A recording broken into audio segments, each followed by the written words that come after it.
Say her name again, Brian." Sedella's voice cut through the roar of Times Square like a blade, trembling with fury and heartbreak. The crowd had gone still, cameras up, eyes wide, as the billionaire's trembling hands hovered above the table of glittering handmade jewelry. "You mocked my accent. You mocked my people," she shouted, holding up her phone. "But do you remember this?" The screen glowed with damning numbers. A transaction, a signature, a truth too loud to bury. Brian's face drained of color. You don't know what you're talking about." "Oh, I know exactly what I'm talking about," she said, tears streaking through the gold dust on her cheeks. "You built your empire on lies, and I built mine on survival." The wind rushed through the square, snapping her green and yellow umbrella. Somewhere behind the phones and gasps, a street performer stopped drumming. The world waited, breathless, for the next word to fall. Now, let me tell you how this incredible story unfolded. But before you continue, take a quiet second. Become part of this journey. Subscribe, not just to follow a channel, but to stay connected. Share your heart in the comments, and tell me where you're watching from, because your support keeps these stories alive. Now, let's begin. Times Square on a summer afternoon was chaos painted in neon. Taxi horns tangled with the beat of bucket drummers. The scent of roasted nuts, exhaust, and pretzel salt clung to the air. And in the middle of it all, under a small green and yellow umbrella, stood Sedella Miller.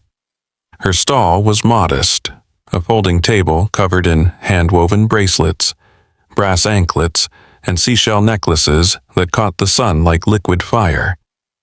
She greeted everyone with a smile, that kind of smile that felt like home, the kind that made you forget how cold the city could be.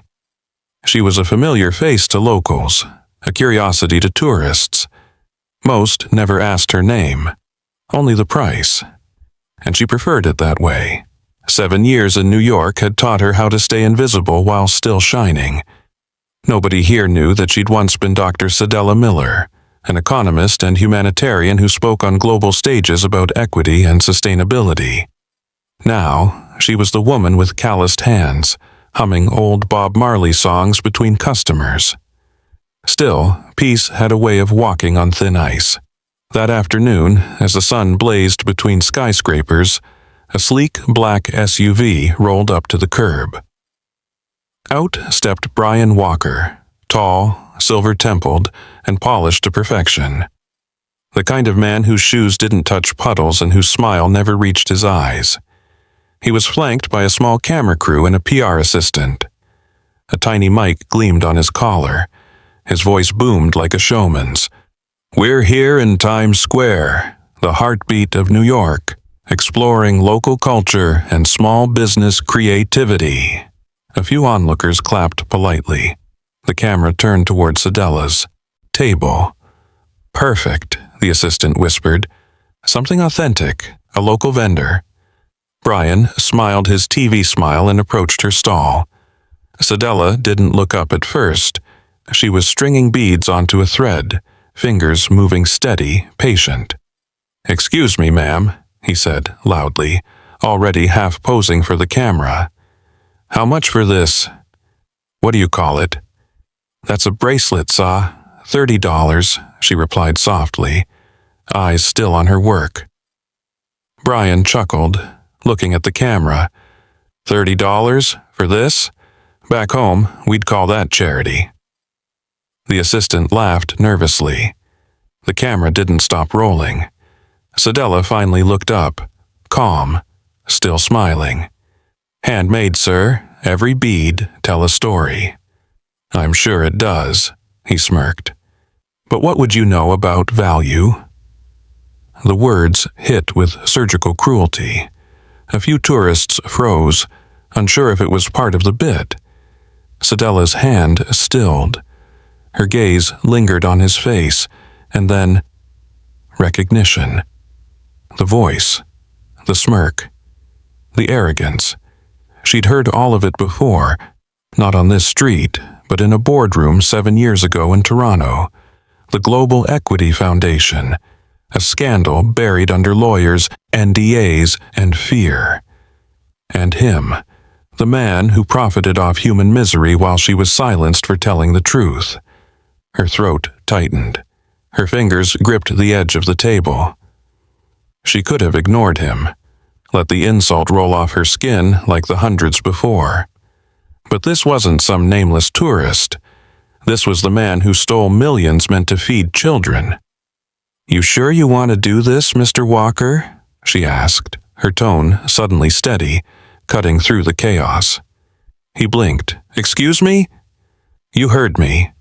He tilted his head, confused, amused. "Do I know you?"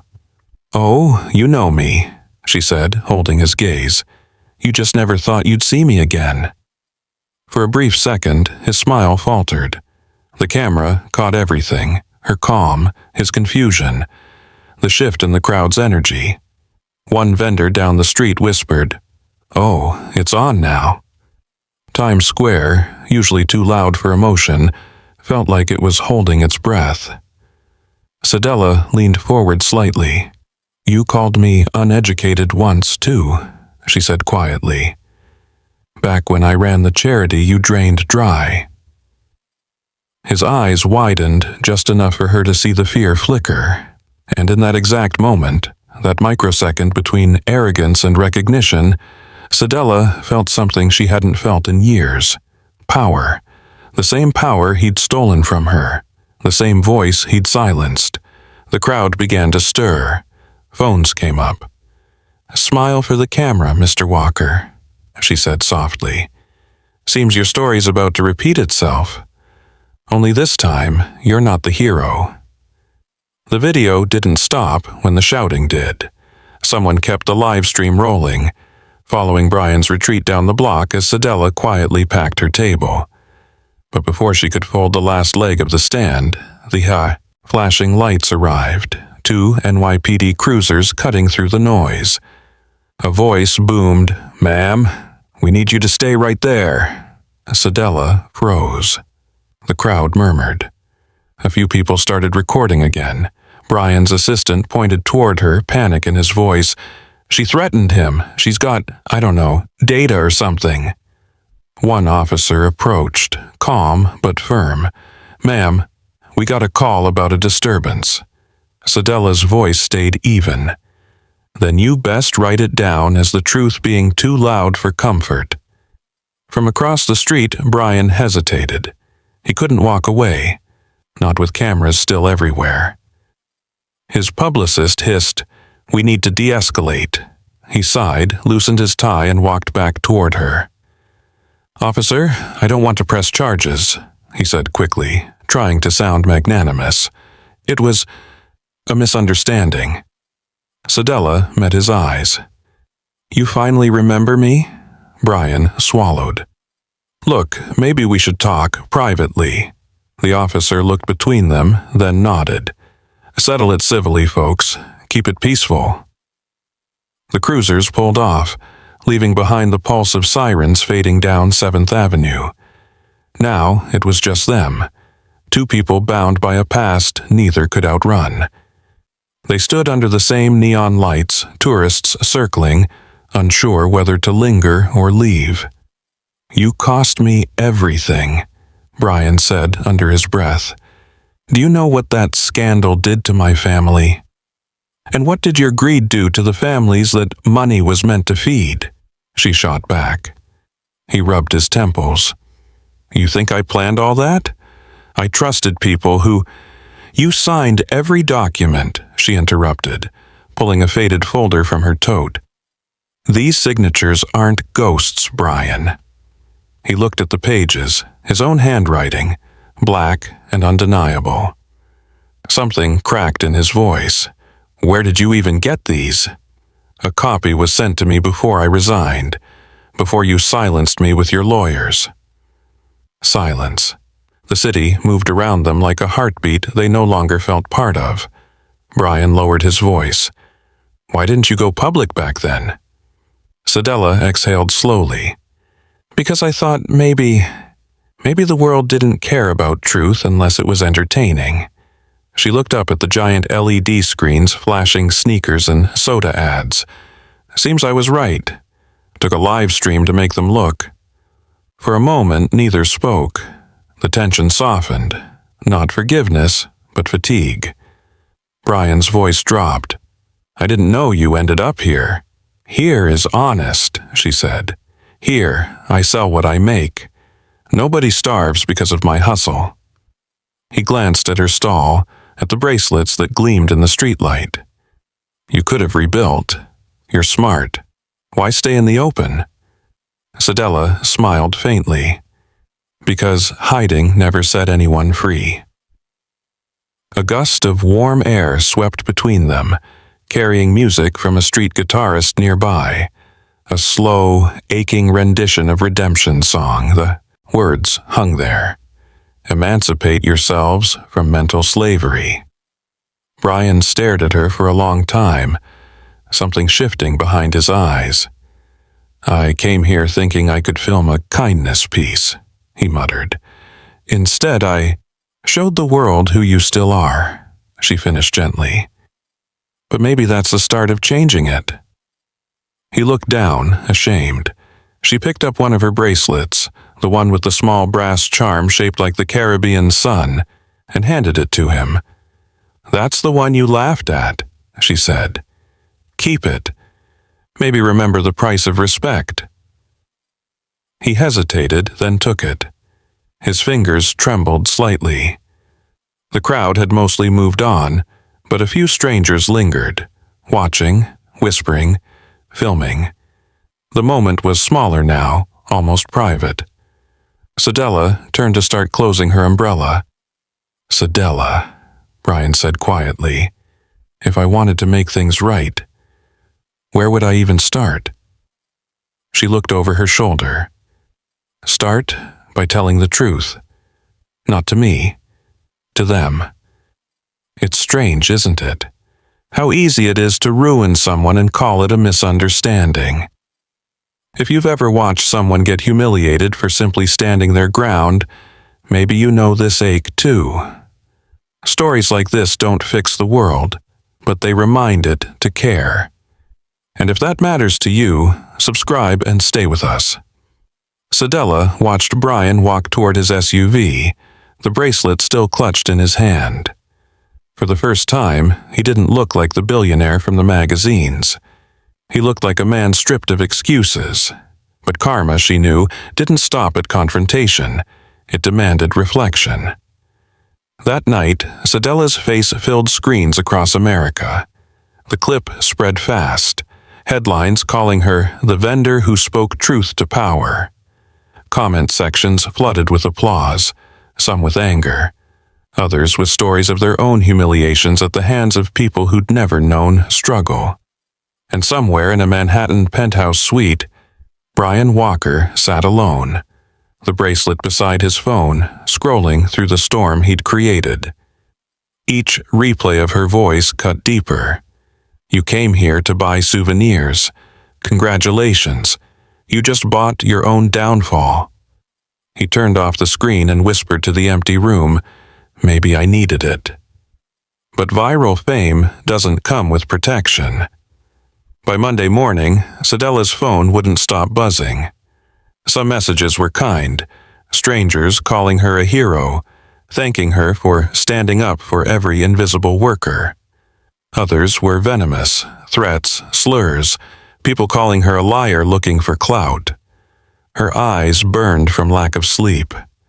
Every sound outside her window felt louder, sirens, footsteps, the rustle of flyers left at her door. She wasn't scared, not exactly, just tired.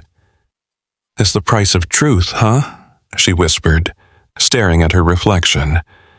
She tied her hair back, slipped on her yellow scarf, and stepped out into the morning. New York didn't pause for anyone, not even a viral icon. When she reached her stall, she found a bouquet waiting. Cheap flowers, but the card read, "For your courage, a sister you've never met." She smiled faintly, placing them beside her bracelets. Moments later, a black sedan pulled up to the curb.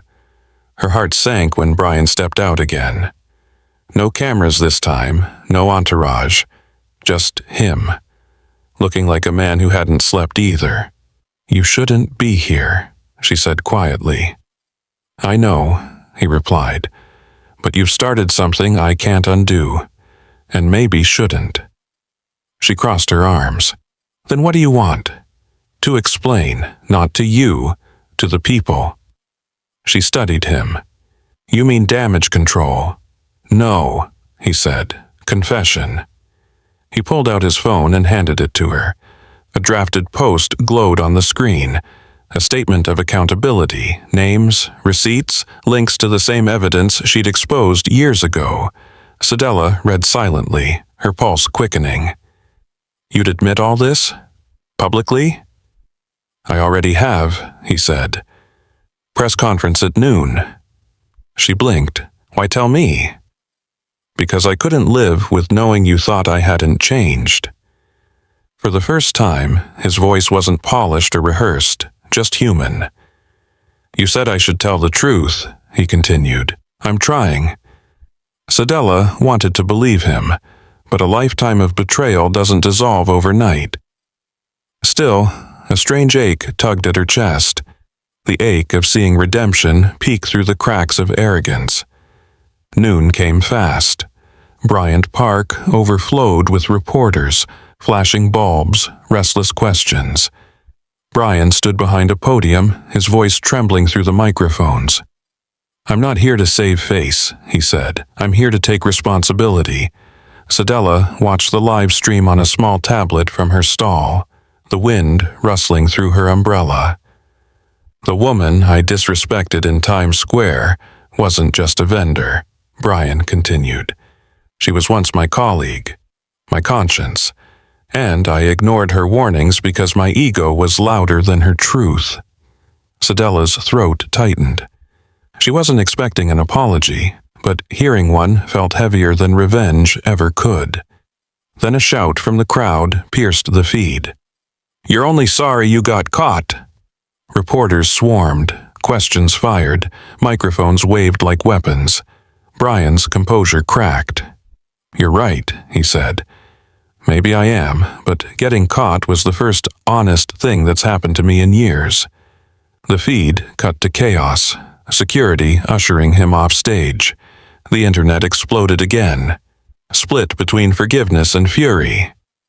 Sedella sat in silence, her hands shaking slightly.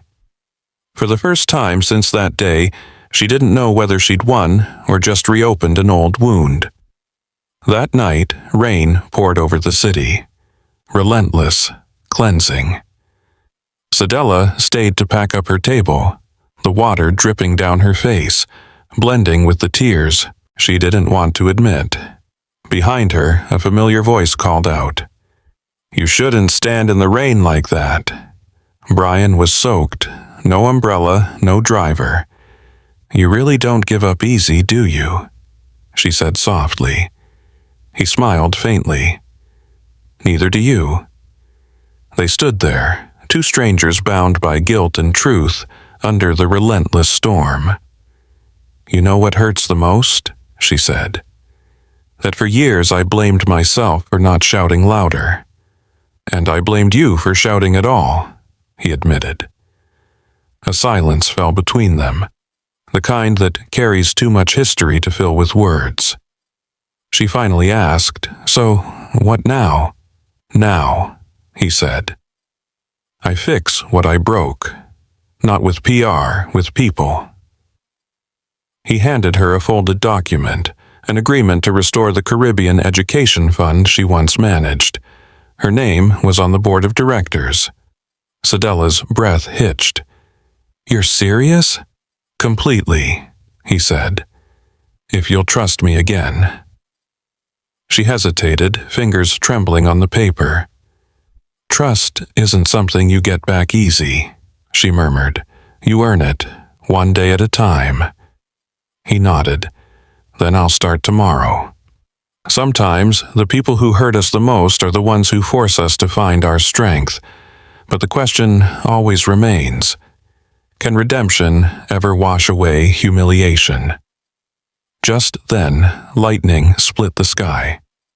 Sedella looked up, her umbrella flipping inside out.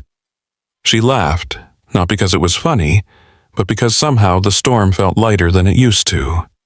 "Mina, hide again," she whispered. Brian watched her, rain dripping down his face. For the first time, he smiled. A real one, humble and quiet. The city around them blurred, but something real had survived. A week later, the sun returned to Manhattan like it had something to prove. The storm had washed the city clean, but the story still burned through every feed. Headlines now read, "From vendor to visionary." Morning shows invited Sedella to speak. Talk hosts wanted her exclusive. She said no to all of them. Instead, she chose a quieter stage, one that mattered. The small community hall in Harlem was packed that evening. Mothers, students, vendors, and neighbors filled every chair. The banner behind her table read, "Street Voices Initiative, Empowering Local Vendors." It wasn't a charity, it was ownership. Sedella stood at the podium, simple white blouse, bracelets glinting under fluorescent light. Her voice was steady. "They told us people like us don't have power. But we do. We build cities with our hands, feed them with our labor, and color them with our art." Applause filled the hall. Near the back stood Brian. No cameras, no entourage, just him. He'd kept his promise. Within days of their rainy night talk, he'd wired the first funds to restore the Caribbean Education Program, reinstating Sedella as director. She didn't thank him publicly. Gratitude wasn't the point. But tonight, their eyes met across the room, and that was enough.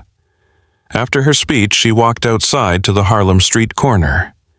The air smelled of jerk chicken and rain-soaked pavement. Brian joined her quietly. "You didn't have to come," she said. "Maybe I needed to see what grace looks like," he replied. They stood in silence for a moment, watching kids chase each other under the streetlights. "You think people can really change, Brian?" He smiled faintly. "I think people can remember who they were before greed made them forget." Sedella nodded, turning toward him. "Then maybe you got a chance." He chuckled softly. "Maybe you gave me one." If you've ever been broken by someone's arrogance and still found the courage to forgive, maybe you understand what Sedella feels here. Stories like this don't just end, they echo. And if you believe in second chances, not the perfect kind but the real kind, don't just watch from the sidelines. Stay with the people who remind you what redemption looks like. Days later, Times Square saw her again. Same spot, same table, but something different shimmered in the air. Tourists now recognized her, asking for photos, calling her Miss Sedella. But she never charged extra, never sold fame.